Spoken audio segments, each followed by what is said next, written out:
জনগণ আমাদেরকে আশীর্বাদ করে এই জায়গায় বসিয়েছে। আজকে জনগণ যেদিকে থাকবে আমরাও সেদিকে থাকব। কারণ আমাদের সারা পশ্চিমবঙ্গে যে অবস্থা, আজকে আমাদের মুখ্যমন্ত্রী মাননীয় মমতা বন্দ্যোপাধ্যায়ের নেতৃত্বে যেভাবে দলের উন্নয়ন হয়েছে রাজ্যের উন্নয়ন হয়েছে এবং দলের যেরকম একটা ভালো ফল হয়েছে আর কি, তাতে সকল জনগণই ওনার পক্ষে আছে। তো আমরা জনগণের প্রতিনিধি, আমরা জনগণ যেদিকে থাকবে আমরাও সেদিকে থাকব এবং জনগণকে নিয়ে আমরা এবং আমাদের নতুন এমএলএ সাহেব এমপি সাহেবকে নিয়ে আমরা আগামী দিনে ভেটাগুড়ি 2 নম্বর অঞ্চলকে উন্নয়নের জোয়ারে পৌঁছে দেওয়ার লক্ষ্যে আজকে আমরা আমাদের নবগত এমপি সাহেবের কাছে হাত দিয়ে আমরা পতাকা নিয়ে আমরা তৃণমূল পার্টিতে জয়েন করলাম। কি নাম আপনার? আমার নাম দীপক চন্দ্র বর্মন।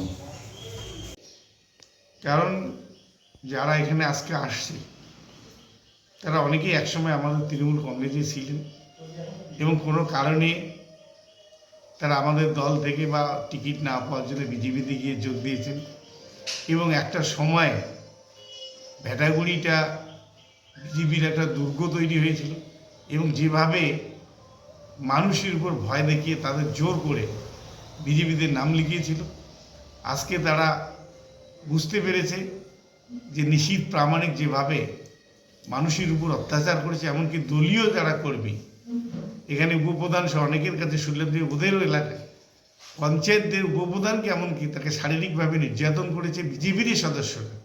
অর্থাৎ অঞ্চলটাকে 3 জনে মিলে তারা চালাতো এবং বকলমে নিশীথ প্রামাণিক যেভাবে কথা বলার সেইভাবে তারা কাজ করতো। অর্থাৎ অ্যাকচুয়ালি যেটা বলেছিলাম যে গুন্ডা রাজ, সেটা ভেটাগুড়িতে চলতো। আজকে তারা সেই গুন্ডা রাজের অবসান হয়েছে, তারা খুশি হয়েছে।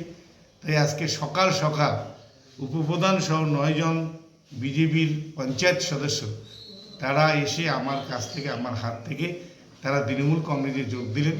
এখানে তৃণমূল কংগ্রেসের যে অঞ্চল কনভেনার এবং দুজনেই আছে জয়েন্ট কনভেনার পরমানন্দ বর্মন এবং সুনীল চন্দ্র রায় সরকার, তিনিও আছে সুনীল সরকার।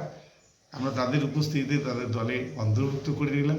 আগামী দিনে আমি আজকে কলকাতা যাব, কলকাতাতে ফিরে এসে ভেটাগুড়িকে নিয়ে সবার সঙ্গে আমাদের আরও 6 জন পঞ্চায়েত আছে যারা নির্বাচনে জয়ী হয়েছে, 6 আর 9 মিলে আমাদের 15 হলো। এই 15 পঞ্চায়েত নিয়ে আগামী দিনে আমরা ভেটাগুড়ি 2 অঞ্চল প্রশাসন কিভাবে চলবে এটা আমরা ঠিক করব।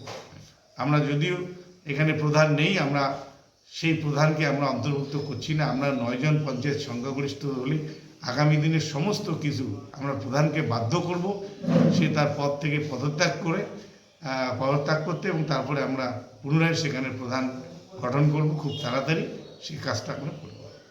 শ্রীমা ক্লিনিক ও দিনহাটা হেলথ কেয়ার সেন্টারে রোগী দেখছেন প্রখ্যাত চিকিৎসক ডক্টর উজ্জ্বল আচার্য, এক্স সিনিয়র হাউস সার্জন, স্ত্রী ও প্রসূতি রোগ মেডিকেল অফিসার, দিনহাটা মহকুমা হাসপাতাল। এছাড়া এখানে একই চাঁদের তলায় রয়েছে আল্ট্রাসোনোগ্রাফি, ফিজিওথেরাপি, ল্যাবরেটরি, ওষুধের দোকান, ডিজিটাল ইসিজি ও বন্ধ্যাত্ব রোগীদের পরামর্শ শিবির। নাম লেখাতে যোগাযোগ করুন 7076464165 এবং 9647600660। শ্রীমা ক্লিনিক ও Dinhata health care centre, Dinhata.